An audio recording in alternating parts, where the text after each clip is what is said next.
अब ये अहम खबर देखिए, संसद के मानसून सत्र का आज पहला दिन था और पहले ही दिन दोनों सदनों में जमकर हंगामा हुआ। राज्यसभा और लोकसभा में मणिपुर का मुद्दा छाया रहा।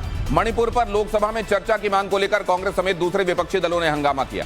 सरकार की तरफ से केंद्रीय संसदीय कार्य मंत्री प्रहलाद जोशी ने सदन के अंदर विपक्षी दलों से सदन चलने देने की अपील की। उन्होंने कहा कि सरकार मणिपुर पर चर्चा के लिए तैयार है। अध्यक्ष जब भी समय देंगे सरकार चर्चा करेगी।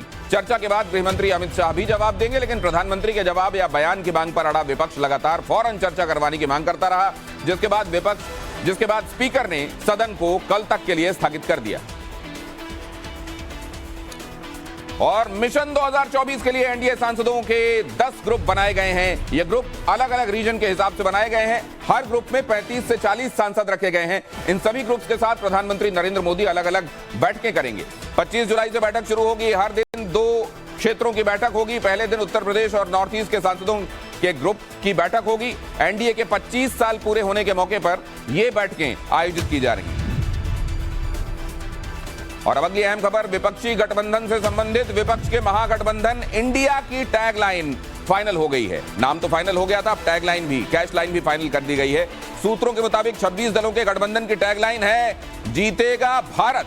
दावा है कि लोकसभा चुनावों को देखते हुए इस टैगलाइन को क्षेत्रीय भाषाओं में भी इसका इंटरप्रिटेशन कराए जाने की, इसकी तर्जुमानी कराए जाने की संभावना है। सूत्रों के मुताबिक विपक्ष के कई नेताओं की कोशिशों और सहमति के बाद यह टैगलाइन चुनी गई। वहीं कांग्रेस महासचिव जयराम रमेश ने कहा कि बेंगलुरु में 26 दलों की बैठक का संदेश है जुड़ेगा इंडिया, जीतेगा इंडिया। वहीं शशि थरूर ने भी ट्वीट करके कहा कि एनडीए की लगेगी लंका, बजेगा अब इंडिया का डंका, जीतेगा इंडिया।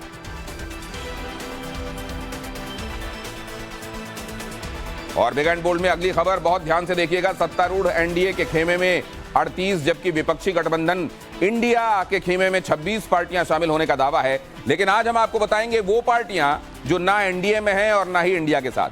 सांसदों की संख्या के हिसाब से इन पार्टियों की सियासी हैसियत समझने की कोशिश भी करते हैं। पहली पार्टी है वाईएसआर कांग्रेस। ये वाईएसआर कांग्रेस में अगर आप देखें लोकसभा में 22 सांसद हैं और आज की तारीख में आंध्र प्रदेश में इस पार्टी की जबरदस्त बहुमत के साथ सरकार। 12 सांसदों वाली बीजू जनता दल की ओडिशा में सरकार है। वाईएसआर कांग्रेस और बीजेडी भले ही एनडीए में शामिल ना हो, लेकिन संसद में कई मौकों पर यह सत्ता के नजदीक दिखाई देती। उधर भारत राष्ट्र समिति के 9 सांसद हैं और ये तेलंगाना में अपनी सरकार बनाए हुए हैं। बात जेडीएस की करें तो इसके पास एक ही सांसद है। हालांकि कर्नाटक के एक खास इलाके में इसकी पकड़ बहुत मजबूत है। गठबंधन के सहारे राज्य में सरकार भी बना चुकी है। 10 सांसदों वाली बीएसपी यूपी में पूर्ण बहुमत वाली सरकार चला चुकी है। और वहीं शिरोमणि अकाली दल के 2 सांसद हैं और ये भी पंजाब में कई बार सरकार को लीड कर चुकी है। ओवैसी की पार्टी एआईएमआईएम के 2 सांसद हैं और इनके 3 राज्यों में कहीं कहीं कुछ विधायक चुने गए। और अब ये अहम खबर देखिए, राजस्थान में एक मंत्री जी के भतीजे की दबंगई का वीडियो सामने आया है। पुलिस के सामने ही उसने शराब के नशे में जबरदस्त हंगामा किया है। रिपोर्ट बहुत ध्यान से देखिए। सत्ता का नशा। होटल में एक के बाद एक कांच के गिलास फोड़ते ये हैं राजस्थान सरकार में मंत्री प्रताप सिंह खाचरियावास के भतीजे हर्षदीप सिंह खाचरियावास। वीडियो जयपुर के एक होटल का है। बताया जा रहा है कि हर्षदीप अपने दोस्तों के साथ होटल आया था। इस दौरान उसके साथियों की होटल के एक गेस्ट के साथ कहासुनी हो गई। इसके बाद गेस्ट अपने रूम में चला गया, लेकिन हर्षदीप किसी भी हाल में उस गेस्ट से बदला लेने पर अड़ा रहा। देखिए, पुलिस के पहुंचने के बाद भी हर्षदीप शांत नहीं हुआ और अपने साथियों के साथ हमला कर दिया।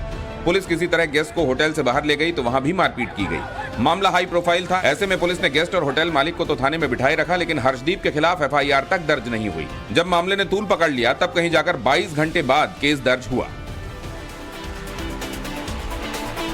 और ये खबर राजस्थान से। आगामी चुनावों को लेकर कांग्रेस ने अपने पत्ते खोल दिए हैं और चुनाव समिति का ऐलान कर दिया है। 29 सदस्यीय कमेटी में सीएम अशोक गहलोत के करीबी गोविंद सिंह डोटासरा को अध्यक्ष बनाया गया है, जबकि सचिन पायलट को भी चुनाव समिति में जगह मिली है। हालांकि प्रदेश कांग्रेस कमेटी की तरफ से जारी की गई लिस्ट को देखकर यह साफ हो गया कि राजस्थान में चुनाव अशोक गहलोत और गोविंद सिंह डोटासरा के नेतृत्व में ही होंगे। पुतिन को भी डर लगता है। पूरी खबर बिग एंड बोल्ड इंटरनेशनल में आप आगे देखने वाले हैं, लेकिन उससे पहले आज की पॉलिटिक्स की 5 और अहम खबरें 1 मिनट में। ये big and bold political quick tips. Madhya Pradesh की सत्ता में वापसी के लिए कांग्रेस नेतृत्व अब जमीनी स्तर पर माहौल बनाने में जुट गया है। प्रियंका गांधी जबलपुर के बाद अब कल 21 जुलाई को ग्वालियर दौरे पर रहेंगी। प्रियंका के बाद अगले महीने राहुल गांधी आदिवासियों के बीच शहडोल के ब्यौहारी जाएंगे। इसके बाद 13 अगस्त को कांग्रेस अध्यक्ष मल्लिकार्जुन खड़गे बुंदेलखंड के सागर का दौरा करेंगे। 21 जुलाई यानी कल टीएमसी कोलकाता में मेगा रैली करने जा रही है। इस रैली को ममता बनर्जी संबोधित करेंगी। बंगाल की सियासी रैलियों में अब तक ममता कांग्रेस और लेफ्ट पर हमलावर रही हैं, लेकिन 2024 के लिए बने इंडिया गठबंधन के बाद ममता का रुख इन दोनों पार्टियों को लेकर क्या रहता है, इस पर सबकी निगाहें हैं। सुप्रीम कोर्ट ने केंद्र के अध्यादेश को चुनौती देने वाली दिल्ली सरकार की याचिका पर बड़ा फैसला सुनाया है। देश की अदालत ने ट्रांसफर पोस्टिंग से जुड़ा अध्यादेश का मसला संविधान पीठ को भेज दिया है। केंद्र सरकार की तरफ से सॉलिसिटर जनरल तुषार मेहता ने कोर्ट को बताया कि संसद के मानसून सत्र में अध्यादेश पर चर्चा होगी। हो सकता है उसे किसी और रूप में पारित किया जाए। हाई प्रोफाइल एयर होस्टेस गीतिका शर्मा सुसाइड केस में दिल्ली की राउज एवेन्यू कोर्ट ने 25 जुलाई तक के लिए फैसला टाल दिया है। इस मामले में हरियाणा के पूर्व मंत्री और सिरसा से विधायक गोपाल कांडा आरोपी हैं। गोपाल कांडा की एयरलाइंस में एयर होस्टेस रही गीतिका शर्मा ने 5 अगस्त 2012 को अपने अशोक विहार स्थित घर में फांसी लगाकर आत्महत्या कर ली थी। गीतिका के सुसाइड नोट में इस कदम के लिए कांडा और उनकी MDLR कंपनी में सीनियर मैनेजर रही अरुणा चड्ढा को जिम्मेदार ठहराया था।